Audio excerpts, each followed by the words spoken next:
Hola, mi nombre es Jason Mogollón y junto con la voz de mi compañero Leonardo Aparicio, Hola, les vamos a hablar del G7. En un mundo lleno de desafíos globales, existe un grupo que busca soluciones conjuntas. Este grupo se llama el G7.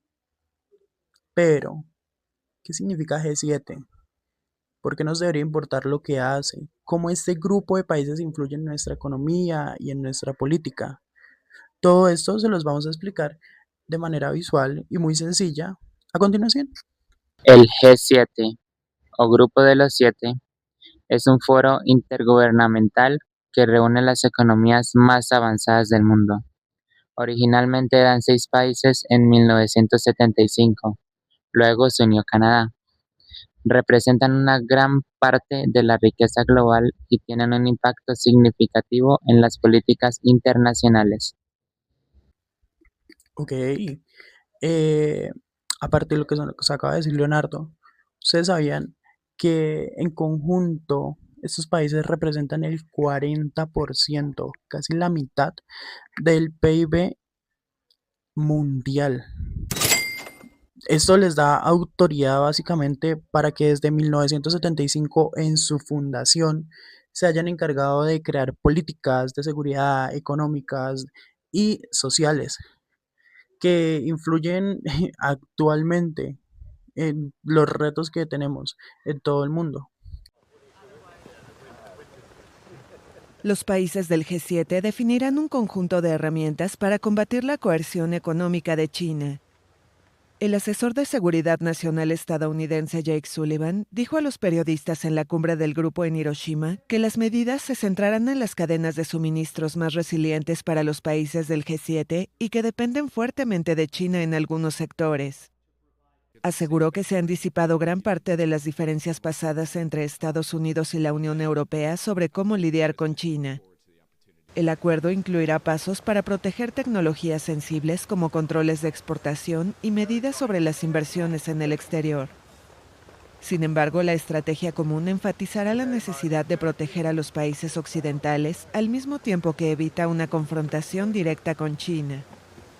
Se otorgarán garantías de que el G7 desea relaciones estables con China y trabajar con Pekín en temas de interés mutuo.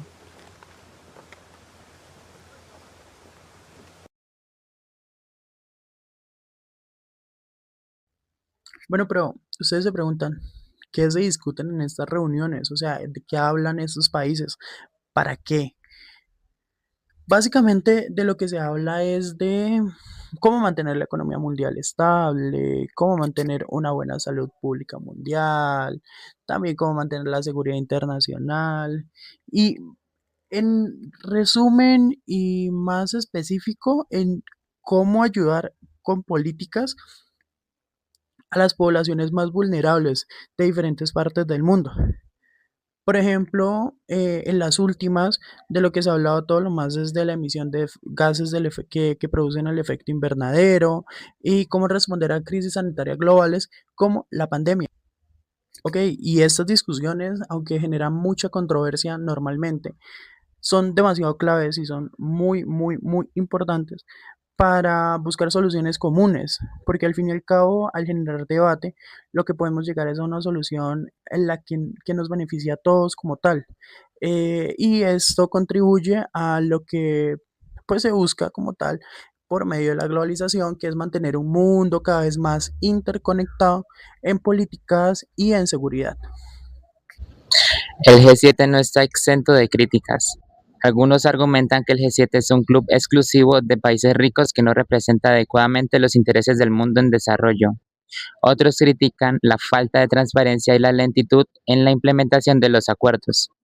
Ok, pero como coloquialmente se dice, no todo esto es color de rosas. De hecho, el G7 tiene muchas críticas por parte de filósofos, de pensadores políticos y de mandatarios políticos a nivel global, que lo catalogan simplemente como un club de países ricos que solamente velan por sus intereses y que no les importa realmente los países vulnerables, como lo son países de África, lo que es India y todos los países de Latinoamérica en general. Además, la falta de transparencia que tienen en sus procesos y la lentitud en la que se implementan estas políticas han generado como muchos desacuerdos y cuestionamientos sobre su verdadera eficacia, sobre si realmente debería seguir existiendo, porque pues este grupo muchos lo ven como algo innecesario, porque no están haciendo nada visible, por así decirlo. Por ejemplo, las protestas en las calles y las voces críticas en los medios, lo que nos muestra es que el G7 tiene aún muchas cosas por mejorar para que sea un foro 100% viable y que sea más visto como algo que nos ayude y más no como otra fachada más de los países poderosos para obtener beneficios. A pesar de las críticas, el G7 ha tenido un impacto significativo en el mundo, desde la coordinación de respuestas a crisis económicas hasta la promoción de la cooperación en temas de salud. El G7 sigue siendo un actor importante en la escena global. ¿Cuál será el futuro del G7 en un mundo cada vez más multipolar? Entre los individuos como entre las naciones, el respeto al derecho ajeno es la paz. Con ello como principio, y dada la situación internacional de la que no podemos abstraernos, en nombre de México hacemos un llamado a las grandes naciones a construir en vez de destruir, a trabajar con firmeza por la paz. Tal vez somos idealistas, pero preferimos el llamado al humanismo a rendirnos frente al conformismo o el silencio. Hablar de seguridad y transición energética es también hablar de la paz.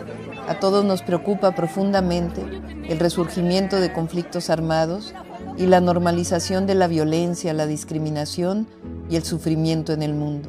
Ningún interés puede estar por encima de las vidas humanas. El odio entre naciones, comunidades e individuos no debe dominar la civilización actual. Desde nuestra visión, el camino no es el armamentismo, sino la diplomacia activa. La política se inventó para evitar la guerra en cualquiera de sus manifestaciones, bélica, comercial o fría.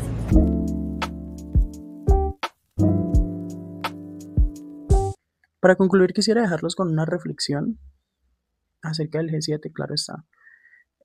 Sí, es este grupo de países superpoderosos que muchas veces vemos como que, ok, están allá, no están acá con nosotros, pero estos países están generando políticas que influyen en nuestros países. Sí, lo que tenemos que hacer es, como ciudadanos, incluso más nosotros como futuros docentes del área de sociales, es mantenernos informados y incluirnos en estas conversaciones acerca de cómo generar un mundo más justo, más sostenible. ¿Por qué? Porque aunque este grupo exista para esto, los cambios realmente y genuinamente inician desde los ciudadanos. Pero pues, ¿cómo van a empezar unos cambios que estamos pidiendo a gritos si ni nosotros mismos nos interesamos por estos?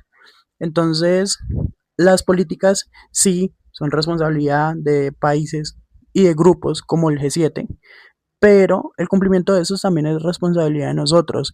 Y el pedido de políticas más justas también es responsabilidad de nosotros.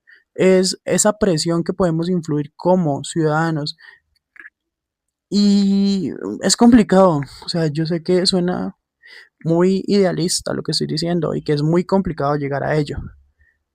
Pero si realmente nos pusiéramos en el papel de que nos importara todo lo que pasa a nuestro alrededor y fuera de nuestro país, podríamos llegar a esta creación del país justo y sostenible del que he hablado todo el video. Entonces, pues, no siento más.